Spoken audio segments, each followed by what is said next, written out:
इन दिनों मेरे अस्पताल में बच्चों के साथ मोटी मोटी फाइल लेकर आने वाले पेरेंट्स की संख्या बढ़ गई है। इसका कारण भी ऐसा है क्योंकि बच्चे पूरे साल में कई बार सर्दी, खांसी और बुखार जैसी बीमारियों से बार बार बीमार हो रहे हैं और इसके लिए उनको साल भर में कई बार पैरासिटामोल, एंटीबायोटिक्स और सांस लेने में अगर दिक्कत हो रही है तो ड्यूरालिन, बुडाकॉर्ड जैसा स्टेरॉइड भी उसके पंप या इनहेलेशन दिया जा रहा है। और अब चिंता का विषय इसलिए भी है कि हाल ही में 18 दिसंबर 2023 को हमारी भारत सरकार ने 4 साल से कम उम्र के बच्चों में क्लोरफेनेरामाइन मैलिएट और फेनिलेफ्रिन HCl के कॉम्बिनेशन वाले जितने भी कफ साइरप हैं उसको देना बैन कर दिया है। जी हाँ, इसका कारण था कि 150 से ज़्यादा बच्चों की मौत इसके कारण हुई है और कई बच्चे गंभीर व्याधियों से पीड़ित हैं इसके कारण। तो क्या किया जाए, इसका एक अच्छा सोल्यूशन कैसे बने कि जो हमारी आज की पीढ़ी है बच्चों की वो केमिकल फ्री लाइफ जी सके, या फिर श्वसन संबंधी जो भी तकलीफें हैं वो डेली रूटीन बच्चों का हैम्पर कर देती है। बच्चा न ठीक से खा पाता है, न बहुत से बार स्कूल में एब्सेंटी बढ़ जाती है। तो आयुर्वेद में कई बातें हैं, बहुत कुछ है करने लायक जो श्वसन संबंधी विकारों से बच्चों को या बड़ों को बहुत जल्दी ठीक करता है। तो आयुर्वेद में कास यानी कि खांसी, संस्कृत में खांसी को कास कहा जाता है। चरक, सुश्रुत, वाग्भट ये तीनों ग्रंथों में कास का बहुत विस्तीर्ण वर्णन आया है। इसके 5 प्रकार कहे गए हैं: वातज, पित्तज, कफज, शतज और क्षयज। यानी वात के इम्बैलेंस से होने वाली खांसी, वात के बढ़ने से, पित्त के बढ़ने से, कफ के बढ़ने से, शतज यानी कोई इंजुरी हो गई है उसके कारण, और क्षय यानी राजयक्ष्मा, ट्यूबरकुलोसिस। ये भी कहा गया है जब हर एक तरह का कास जब समय पे ठीक नहीं होता है या फिर समय पे उसकी चिकित्सा नहीं मिलती है तो ये उत्तरोत्तर गंभीर रूप धारण करता है। यानी सभी तरह के कास आखिरी में राजयक्ष्मा यानी ट्यूबरकुलोसिस में कन्वर्ट हो सकते हैं। हम आज के दिन में भी देखते हैं कि कई छोटे छोटे बच्चों को बाल दमा, अस्थमा, निमोनिया जैसी गंभीर बीमारियां बार बार हो रही है। पर एक पेरेंट्स के नाते आपको जो समझने की बात है वो कि बच्चों में पहले ये आप समझ ले कि खांसी किस तरह की है, सूखी है या गीली है, यानी वात प्रधान कफ है या कफ प्रधान खांसी है उनकी। तो वात प्रधान यानी ड्राई कफ होता है। ड्राई कफ में आपको बच्चों को ये सिम्टम दिखते हैं कि बच्चों की खांसी एक जैसी खांसी चलती है। बच्चों रात भर, दिन भर एक जैसी कुछ कुछ समय में खांसी चलती रहेगी। खाली पेट खांसी का वेग बहुत बढ़ जाएगा और कुछ खाने पर खांसी का वेग कम हो जाएगा कुछ देर के लिए। बच्चों को खांसते खांसते आँख भी लाल होना, या फिर बड़ों में भी यही सिम्टम दिखेंगे। आज के एपिसोड में जो भी हम खांसी के बारे में या सर्दी बुखार के बारे में देख रहे हैं वो बच्चों और बड़े बूढ़े सबको लागू होता है। पर बच्चे जब बीमार पड़ते हैं ना तो थोड़ा ज़्यादा कंसर्न हो जाता है। माँ बाप को लगता है एक बार हम बीमार पड़े तो चल जाएगा, बट बच्चे जब बीमार होते हैं तो वो भी बहुत डिस्टर्ब होते हैं इस समय। इसीलिए खासकर बच्चों का उल्लेख मैं वीडियो में ज़्यादा कर रही हूँ। तो बच्चों की जो सूखी खांसी है इसमें हम देख रहे थे कि छाती दुखना, खास कर बच्चा बहुत कमज़ोर हो गया ऐसा देखना, उनकी आभा चली जाना, बच्चों का जो तेज रहता है मुंह का वो चला जाना खांसी के कारण, बच्चे बहुत परेशान होते हैं, आवाज़ भी उनकी काफ़ी ज़ोर से आती है। तो सूखी खांसी में चिकित्सा क्या करनी चाहिए हमको कि देखिए, सूखी खांसी जो है वो वातज कफ है और वातज कफ है ना ड्राइनेस, वात के गुण है तत्र रुक्ष लघु शीत खर सुष्म शल अनिल। तो जो रूखापन है, ड्राइनेस है, खासकर ये खांसी कब चलती है? ठंड के दिनों में, ठंडी हवा के कारण, एसी के कारण, या कुछ बच्चे ठंडा खा लेते हैं, आइसक्रीम खा लिया, कोल्ड ड्रिंक पी ली, ऐसे समय में ये जो है, या फिर ठंडी हवा लग गई, गाड़ी पे बिना स्कार्फ के, नाक में या कान पे बिना कुछ बांधे आप गए और ठंडी हवा के कारण खांसी शुरू हो गई है, तो ये वातज कास है। तो ये वात के इम्बैलेंस से, वात के बढ़ने से हुआ है। तो रुक्षता यानी ड्राइनेस, अंदर काफ़ी ड्राइनेस बढ़ जाता है, तो उसके कारण ये खांसी के वेग आते हैं। देखिए, हमारा जो सांस लेने का जो भी मैकेनिज्म रहता है वो बहुत एक सिस्टमैटिक तरीके से चलता है। यानी हम नाक से, मुंह से जब सांस लेते हैं तो फिर एपिग्लॉटिस है जो हमारी अन्न नलिका, श्वास नलिका को डिवाइड करता है, फिर उसके नीचे श्वास नलिका हमारे फेफड़ों तक यानी लंग्स तक जाती है। इसमें कहीं भी रूखापन आए यानी चिकनाहट, जैसे मशीन में ऑयलिंग लगता है तो मशीन बिना आवाज़ किए प्रॉपर चलती है, उसी तरह हमारा जो श्वसन संस्थान है उसमें जब स्निग्धता कम हो जाती है यानी रूखापन बढ़ जाता है, तो ये कास जो है सूखी खांसी अक्सर बड़ों में बच्चों में देखने को मिलती है। तो इसके लिए उपाय भी हमको वैसे ही करने पड़ेंगे, यानी स्निग्धता आए। सबसे अच्छा द्रव्य जो है कि तेल से वात को जीता जा सकता है जब वृक्ष गुण से वात बढ़ता है, तो इसमें भी हमको तेल का इस्तेमाल करना है। जो कफ साइरप एक यानी जो हम कफ साइरप देने की आदत है ना, तो चलो हम एक कफ साइरप ही बना देते हैं बच्चों के लिए घर पे, और बच्चे बड़े सबके लिए जिनको सूखी खांसी होती है उनके लिए। तो इसको कैसे बनाएंगे? ड्राई कफ के लिए आप 1 चम्मच तेल ले लीजिए। मूंगफली का है, तिल्ली का तेल है तो बहुत अच्छा, वो 1 चम्मच गरम करके तेल ले लीजिए। उसमें आप जो है वात का जो शमन है वो 3 रस से होता है, मधुर, आम्ल, लवण। ये जो गुण है मतलब जो रस है ये वात को कम करते हैं। तो इसमें से कोई भी चीज़ यानी जैसे कि हमने लवण ले लिया, सेंधा लवण, तो उस तेल में आपको 2 से 3 चुटकी नमक डालना है, सेंधा नमक डालना है, और मीठा थोड़ा सा मधुर रस हमको डालना है। तो हम मिश्री का इस्तेमाल भी आप कर सकते हो, पर उससे बेटर है यष्टि मधु यानी मुलेठी, ये तो घर में रहता ही है सबके। तो इसका 2 से 3 चुटकी पाउडर आप डाल लो, इसको घोल लो। भले आप थोड़ा आधा कप या 2-4 चम्मच गर्म पानी में इसको घोल लो। तो ये बहुत अच्छी दवाई हो गई है सूखी खांसी के लिए। इसको पीना है, चाहो तो इसके ऊपर 2-4 घूंट गर्म पानी आप ले लो। तो इससे क्या होगा, जो मैकेनिज्म रुक्षता के वजह से बिगड़ा था वो थोड़ा प्रॉपर आ जाएगा, इसका असर तुरंत ही आपको दिखेगा। तो खांसी के वेग जो पहले बहुत आ रहे थे वो काफ़ी कम हो जाएंगे। फिर आपको इसको रिपीट करना है, 2 घंटे बाद भी आप इसको रिपीट कर सकते हैं लक्षणों के हिसाब से कितना कम हुआ है, फिर आप इसको 2-4 दिन तक के दे सकते हो। इसका फायदा बहुत जल्दी हो जाता है। इसके साथ में आप मुलेठी का जो पाउडर है वो भी आप थोड़ा पानी में घोल के या उसका काढ़ा बना के दे सकते हो। इसके अलावा नाक में भी काफ़ी रुक्षता हो जाती है, नाक उसको भी स्निग्धता की एक मॉइस्चराइजेशन वहाँ भी होना चाहिए। इसीलिए उसके लिए भी आपको तेल का, आयुर्वेद में कई तरह के नस्य ऑयल आते हैं जो इरिटेट ना करे, ऐसा तेल है मुलेठी का, यष्टि मधु तैलम। मेरे यहाँ भी ये बनता है यष्टि मधु तैलम। तो ये कई कंपनी बनाती है इस तरह का तेल जो है, ये खास नाक में डालने के लिए बनता है। तो मुलेठी आप इसको घर पे भी बना सकते हो, मुलेठी पाउडर तेल और इक्वल क्वांटिटी में। आप अगर आप इंटरेस्टेड हो तो ज़रूर आप मुझे बताइए, मैं इसके बारे में भी इंफॉर्मेशन दूंगी। तो ये तेल या फिर ऐसा कोई तेल आपके पास में नहीं है तो घर पे आपके पास तिल्ली का तेल तो होगा ही। तो वो तिल्ली का तेल एक बार गर्म करके ठंडा कर लीजिए, और बच्चों में करीबन 1-1 बूंद तो भी हर रोज आप नाक में डालिए। तो इससे क्या होगा कि ये नस्य कर्म है, आयुर्वेद में तो ये दिनचर्या में आया है, ये हर किसी ने रोज करने जैसी क्रिया है, दिनचर्या है। तो हम कम से कम इसको बीमार पड़ने पर तो कर सकते हैं अगर आपको रोज नहीं करना है तो ये नस्य है जो 1-1 ड्रॉप आप बच्चों को डालो, बिल्कुल छोटे से लेके सभी को ये बहुत सेफ है।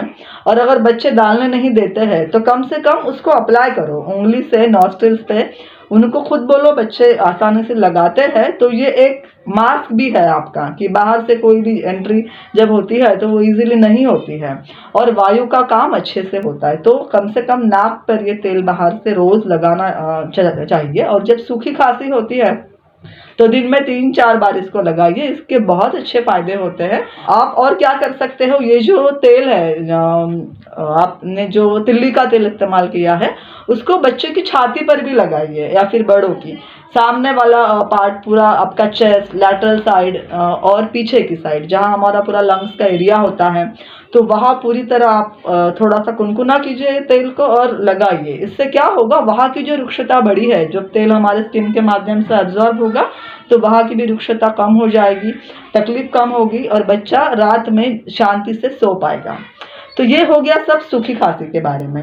अब हम देखेंगे गीली खांसी में हम क्या कर सकते हैं। तो उसके पहले देखेंगे सबसे पहले गीली खांसी में लक्षण क्या होते हैं। लक्षण में यह है कि खांसी की जो आवाज़ है वो अलग रहेगी, खाली बर्तन की तरह नहीं रहेगी। खांसते वक्त ही पता चलेगा कि कुछ अंदर है, कफ है, और नाक पैक रहेगी। कई बार नाक से कुछ न कुछ स्राव आते रहेगा, पानी तो बहेगा या फिर कुछ म्यूकस बहेगा, कफ निकलेगा, कान में भी थोड़ा सा इरिटेशन होगा, और गले में भी कुछ चोकअप सा लगेगा, बन बन सा लगेगा, सांस खुलकर नहीं आएगी। जो डीप ब्रीथ हम करते हैं ना, वो ऐसा लगेगा कि कुछ भरा है, हमारी हवा लंग्स तक पहुंच नहीं पा रही है। आपकी भूख कम हो जाएगी, कुछ खाने की इच्छा नहीं होगी, बुखार भी कई बार इसमें रहता है। बुखार तो खैर दोनों भी खांसियों में रह सकता है। तो ये सब सिम्टम है कफज कास के। अभी कफज कास की चिकित्सा देख लीजिए आप। कफज कास में क्या करना है आपको कि जो कफ है वो हमारे लंग्स के लिए अच्छा नहीं रहता है। हमारे लंग्स में कभी कफ नहीं रहना चाहिए। हमारे लंग्स स्पंज की तरह रहते हैं, उसमें हमेशा हवा ही, छोटे छोटे एल्वोलाइज रहते हैं हमारे लंग्स में, जो ऑक्सीजन हम लेते हैं उसको लेकर हमारे लंग्स की जो लेयर में खून में एब्जॉर्ब होता है और डीऑक्सीजनेटेड ब्लड के माध्यम से कार्बन डाइऑक्साइड हम बाहर एक्सपेल करते हैं। तो ये सब स्पंजी एरिया है जहाँ सिर्फ हवा का ही काम है, वहाँ कफ नहीं होना चाहिए। तो जब कफ बनता है तो कुछ दवाइयाँ लेके उसको ड्राई नहीं करना चाहिए हमको, उसको मेल्ट हो जाए, एक तो वो पॉटी के माध्यम से निकल जाए, या आयुर्वेद में वमन कर्म कहा गया है। अगर साल में वसंत ऋतु में जो कफ प्रकोप का काल है उस समय एक वमन अगर सब ले ले, बच्चों से बूढ़े, तो साल भर में कफ की व्याधि होगी ही नहीं। खैर ये थोड़ा अलग विषय है, पर जो कफ का जो खांसी है उसमें हम क्या कर सकते हैं कि कफ के लिए सबसे पहले ये ज़रूरी है कि बच्चों में कफ जब लक्षण दिखते हैं तो उनका जो है आप उनको दूध देना बंद करो। क्योंकि बच्चों को आप स्कूल में जाते हैं तो आप सुबह सुबह कुछ मतलब आप बच्चे नहीं खाने के बीच में नहीं रहते हैं तो आप उनको कोई फल दे देते हैं या दूध दे देते हैं। देखिए फल जितने हैं उसमें 2-3 फल छोड़कर बाकी सब फल जो है कफ को बढ़ाने का काम करते हैं। तो फल जो है आपको सुबह सुबह नहीं देने हैं, दूध भी नहीं देना है। दूध जो है कफ को बढ़ा देगा। तो इसके अलावा जब भी बच्चों को पानी दे रहे हो आप, वो तो सूखी और गीली दोनों खांसी में आपको थोड़ा कुनकुना ही पानी बच्चों को देना है, क्योंकि शीत गुण वात का है, शीत से वात बढ़ता है, इसीलिए हमको वात को बढ़ाना नहीं है। तो कुनकुना ही पानी, ठंडी मतलब सूखी खांसी में और कफ का विलयन भी गर्म पानी से ही होगा, कफ पतला होने में भी मदद करेगा, इसीलिए गर्म ही पानी, जितना गर्म बच्चे ले सके वैसा पानी उनको स्कूल में भी आप थर्मास बॉटल में दे दो, और घर पे भी जब रहेंगे बच्चे तो वो दो। इसके आगे एक दवाई बताऊंगी जो आपको पानी में देनी है, तो बच्चे कम से कम बीमार होंगे, वो हम देखेंगे आगे। तो कफज कास में आप क्या कर सकते हो, अदरक जो है वो एक बहुत अच्छा विश्व भेषजम आयुर्वेद में कहा गया है, दुनिया की दवा है अदरक। तो अदरक का इस्तेमाल इस वाली खांसी में बहुत अच्छे से होता है। तुलसी अदरक ये जो है आप इसका रस निकाल लो, और शहद जो है कफ की अच्छी दवा है, इसमें मिला लो और वो बच्चों को उसका जो चटा दो। तो दिन में 4-5 बार आपको ये करना पड़ेगा। अभी ये बहुत सारे पेरेंट्स बोलते हैं मैडम हम ये देते हैं, बहुत कुछ घरेलू नुस्खे भी हो गए। तो पहले समझो कि बच्चों को हुआ क्या है, तो वो समझकर, कई बार सूखी खांसी होती है और आप उनको वो कहीं से सुना होता है या फिर देखा होता है अदरक और शहद का रस और पिला देते हैं, तो और वो कफ जो थोड़ा बहुत बचा है वो और सूख जाएगा, तो वो बच्चे के सिम्टम ज़्यादा बढ़ जाएंगे। तो पहले खांसी का परीक्षण करो कि अवस्था क्या है और फिर आप दो। दूसरी बात यह है कि ऐसी कुछ दवाइयाँ हैं जो घर पे आपने रखनी चाहिए, जैसे आप घर पे पैरासीटामोल भी रखते हो या फिर जो भी आप दवाई रखते हो, उसी तरह एक आयुर्वेद का कंपार्टमेंट भी आज से बनाइए। क्या दवाई उसमें होनी चाहिए, अगर बड़े बूढ़े आपको, अगर आपको इनिशियल स्टेज पे आपको ट्रीटमेंट देना है, तो एक दवाई आती है, सुखार भी जब बच्चों को होता है तो वो बहुत अच्छा काम करती है, वो है त्रिभुवन कीर्ति। ये मेरे यहाँ की त्रिभुवन कीर्ति है, मार्केट में भी इसी नाम से आपको दवाई मिल जाती है, त्रिभुवन कीर्ति। तो इसका नाम ही ऐसा है, तीनों भुवनों में जिसकी कीर्ति है, जो कीर्ति की हकदार है, तो वो त्रिभुवन कीर्ति। इसमें क्या है कि बहुत सेफ और अच्छे ड्रग्स हैं जो किसी तरह का इन्फेक्शन भी कम करती है। बुखार अगर बच्चे को हो रहा है उसी समय तो बुखार को भी कम करेगी। तो इसमें ही अदरक, तुलसी और धतूरे की भावना भी दी गई है दवाइयों में। तो ये एक बहुत अच्छा कॉम्बिनेशन है। आप त्रिभुवन कीर्ति की जो मात्रा है, आपका बच्चा अगर 7 साल से कम उम्र का है तो एक एक गोली सुबह आपको, गोली बच्चे लेते नहीं है तो खरल कर उसका कर लीजिए और उसमें आप शहद मिला लीजिए। इसका बहुत अच्छा मतलब स्वाद में कोई ऐसा नहीं है कि बच्चे इसको आसानी से ले लेते हैं। इसके साथ में ये 2 मात्रा आपको देनी है, 3 दिन तो दे ही दो। और इससे बड़े जो बच्चे हैं, यानी 8 साल के ऊपर बच्चे हैं या जिनका वजन 18 किलो के ऊपर है, उनको ये दिन में 3 बार आप दो। 2 दिन आपको 3 बार देनी है, उसके बाद में सुबह शाम देनी है 2 से 3 दिन, बस इतना सफिशिएंट है। इसके साथ में एक सीतोपल आदि चूर्ण, कई पेरेंट्स को पता होगा, बच्चों को आप देते भी होंगे, तो सीतोपल आदि, तालिस आदि चूर्ण, ये चूर्ण जो है कफ को पतला करने में बहुत अच्छे हैं। तो सीतोपलादी चूर्ण भी आप पाव चम्मच यानी 1/4 टेबल स्पून लीजिए, उसमें 1 चम्मच शहद डालिए, इसको मिक्स कर दीजिए और बच्चे को चाटने के लिए उसके हाथ में दे दीजिए। इसका स्वाद बहुत अच्छा है, बच्चे इसको ले लेते हैं आसानी से। इससे 2 काम होते हैं, कफ का विलयन होता है और साथ में बच्चों की जो है भूख भी बढ़ जाती है। तो ये आप दीजिए, इसको आप दिन में 3-4 बार दे सकते हो 6 साल की कम उम्र में। ज़्यादा उम्र में आप इसको थोड़ा पौन चम्मच तक दे सकते हो, करीब 1 ग्राम के आसपास दे सकते हो। बड़ों के लिए इसकी मात्रा जो है वो 3 ग्राम की है। 3 ग्राम आप दिन में 3-4 बार शहद के साथ में ले सकते हो। त्रिभुवन कीर्ति की बड़ों के लिए मात्रा 2 गोली आपको दिन में 3 बार इस्तेमाल करनी है, पहले 3 दिन, उसके बाद 2-2 गोली सुबह शाम लेनी है। तो ये गीली खांसी में आपको ये 2 दवाई इस्तेमाल करनी है। इसके अलावा बहुत सारी दवाइयाँ आयुर्वेद में हैं, पर हम इतना देखने जाएंगे तो कुछ भी नहीं कर पाएंगे। इसीलिए जो बेटर है आप घर पे आसानी से कर सकते हो वो मैं आपको बता रही हूँ। इसके अलावा बच्चों को उनकी बीमारी के दौरान आप जो पानी पिलाते हो उसमें अगर आप एक चीज़ मिला लो तो ये बहुत ही गुणकारी बच्चों के लिए या फिर सबके लिए होता है। हम देखते हैं जब भी सीज़न बदलता है तो बच्चे बीमार हो जाते हैं। कारण वैसा होता है, बच्चे एक तो सीज़न का प्रभाव यानी वातावरण का प्रभाव रहता है, दूसरा बच्चे कभी आज कुछ खा लिया, कभी पेस्ट्री खा ली, कभी केक खा लिया, तो ये इसका कभी कभी इन्फेक्शन हो जाता है उनको। तो ये इन्फेक्शन से बचे और वर्म्स से बचे, इसीलिए विडंग, आयुर्वेद में जिसे विडंग कहते हैं, यह है विडंग, काली मिर्च की तरह दिखने वाला ये एक दवाई है। तो ये जो है आपको पानी में उबाल के इसको इस्तेमाल करना है। तो वावडिंग इसको मराठी में कहते हैं, विडंग संस्कृत में और बाईविडंग हिंदी में कहते हैं। इसका लैटिन नेम एम्बेलिका राइस है। मार्केट में बहुत आसानी से मिल जाता है, इनफैक्ट किराना की दुकान में अगर आयुर्वेदिक शॉप पास नहीं है तो वहाँ भी आपको मिल जाता है ये। इसका इस्तेमाल कैसे करना है, तो करीब आधा लीटर के लिए आधा चम्मच आपको ये दाने लेने हैं वावडिंग के, और इसको थोड़ा सा एक के 2 दाने हो जाए तो आपको क्रश करना है और पानी में इसको उबाल लेना है। ये 5-10 मिनट पानी में उबल जाए, इसका अच्छा सा सत्व पानी में उतर जाए, फिर उसको आप छान लीजिए और बॉटल में भर दीजिए बच्चों के, जो बच्चे स्कूल जा रहे हैं या फिर घर पे रह रहे हैं। तो इसी का पानी आप दिन में 3-4 बार दे दो, जैसे बच्चे को प्यास लगती है उस समय ये पानी दो। इसमें कोई खास स्वाद नहीं रहता है, बच्चे आसानी से ले लेते हैं। तो चरक सूत्र स्थान में 21वें अध्याय में आया है कि विडंगम कृमिघ्नानाम श्रेष्ठम, यानी कृमि को मारने की सबसे श्रेष्ठ दवा विडंग है, वावडिंग है। मेरे यहाँ कई पेशेंट बोलते हैं कि मैडम ये एक दवाई भी, जब उनको बुखार भी लगता है तो हम दे देते हैं, तो उसी में वो एक दिन में ठीक हो जाते हैं। तो ऐसा अनुभव है, आप भी इसको ज़रूर आजमाइए। आप में से कई लोग, कई दादी नानी ने बताया होगा तो करते भी होंगे। आपका अनुभव विडंग के साथ कैसा रहा मुझे ज़रूर बताइए। तो ये ऐसा पानी है जो आप बच्चों को जब भी सीज़न बदलता है तब दो, या फिर आपको लगता है हम कल पार्टी गए थे, कुछ खाने में आया है, बच्चे बीमार हो सकते हैं, अभी उनके एग्ज़ाम का पीरियड है, तो ज़रूर आप घर पे उबाल के तुरंत उनको आधा कप पिला दो। बस ये 1-2 बार भी पिलाओगे तो आने वाले जो वो बीमार पड़ने से पहले ही जो कुछ इन्फेस्टेशन हुआ होगा तो वो वही ख़त्म हो जाएगा।